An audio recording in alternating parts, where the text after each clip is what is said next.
روزنامه بریتانیایی Financial Times در شماره دیروزش نوشته است که بیش از 1 میلیارد مول کالای صادراتی اتحادیه اروپا که میبایست به ارمنستان، قزاقستان و قرقیزستان وارد میشد در قلمرو روسیه بینامونیشان شد. منصبداران غربی میگویند ظاهراً وارد کنندگان مال اروپایی میخواهند در دوره جنگ به روسیه کمک رسانند. از آغاز حمله روسیه به خاک اوکراین، اتحادیه اروپا و آمریکا هزارها شرکت و شهروندی روسیه را تحریم کرده است. به قول کارشناسان روسیه می‌خواهد با استفاده از کشورهای سوم مال و کالا و تجهیزات مورد نیازش را دسترس کند. ضمناً از اول سال جاری صادرات پخته و سبزیجات و میوه خشک از تاجیکستان به روسیه کمتر اما تکنولوژی‌های نو بیشتر شده است. دقیق نیست این نوع محصولات به تحریم‌های کشورهای غربی ضد روسیه داخل هستند یا نه، ولی شبهه را در مورد احتمال دور زدن آنها بیشتر کرده است.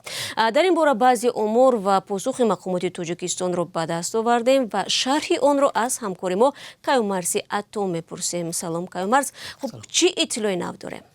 تشکر شهلا. بر اساس اون حجت‌هایی که رادیو آزادی دسترس کرد، تاجیکستان در 3 ماه اول امسال، یعنی از ماه ینور تا آخر مارس، به تقریبا 36 میلیون دلار به روسیه مال و محصولات فرستاده است و این رقم را اگر مقایسه کنیم با آمار پیشینه زیاده از 50% زیادتر است. نقطه جالب این است که در میان مالهای فرستاده تاجیکستان فناوری‌ها یا تکنولوژی‌های نو هم هستند. از جمله در این 3 ماه به تقریبا 7.5 میلیون دلار از تاجیکستان به روسیه دستگاه‌های علاقه و مخابراتی فرستاده شدند. در این فهرست بندهای دیگر نیز هستند، به مثل دستگاه‌های هواتازکنی، دستگاه‌های کامپیوتری بلاک‌ها و اکومولاتورهای برقی.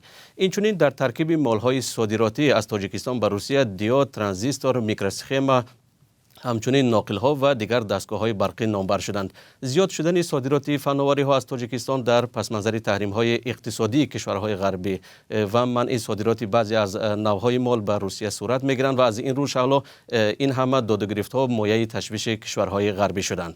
کیومرث، آیا مقامات تاجیکستان هم در این باره گپ زدند و چی گفتند؟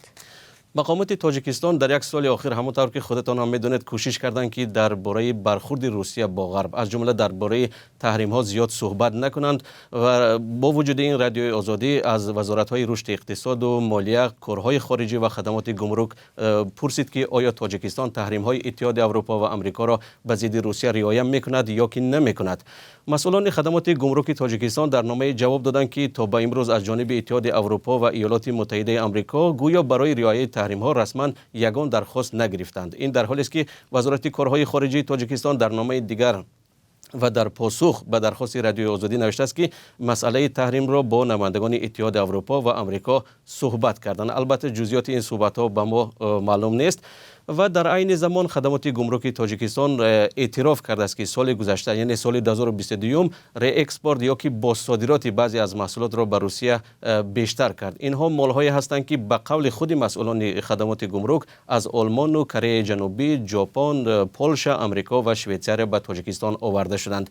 این معامله را کشورهای غربی یک نوع یاری دادن به روسیه مینامند و این است که منصبداران اتحادیه اروپا و آمریکا پیوسته هشدار میدهند که کشورهای آسیای مرکزی برای مساعدت به گریز روسیه از تحریم ها میتوانند که خودشان هم زیر بار تحریم مانند. بله، سپاس کیومرث. بینندگان عزیز، همکارم کیومرث عطا بود که درباره مال‌های در سال جاری صادرات شده از تاجیکستان به روسیه معلومات داد.